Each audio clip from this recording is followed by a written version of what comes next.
Hey guys, it's McLean's Diecast here once again, and today we'll be looking at my custom Caterpillar D8T root rake dozer.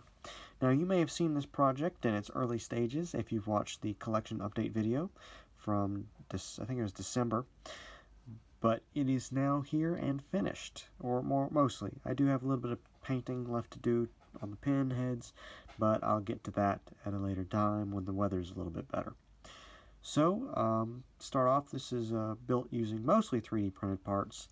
The sweeps are from JW Scale Models, and the rake and the rear weight block are from Austin's Models, all available on Shapeways. There will be a link to those shops in the description.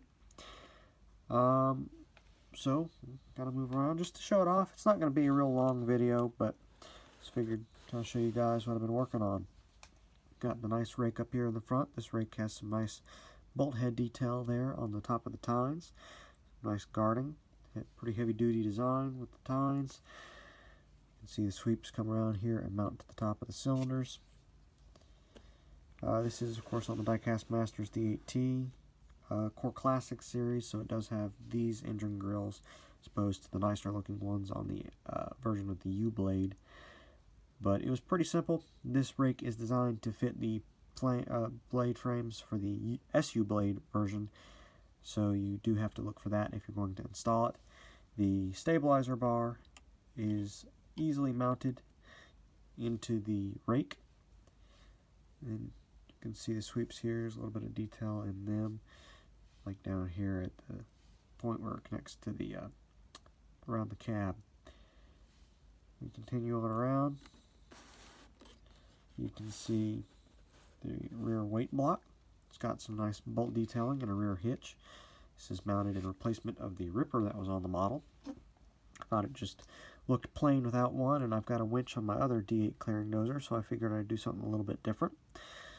And up top you've got some screen wire here that I painted black and cut to fit, put inside, just to protect the rear window when backing up in a grubbing situation.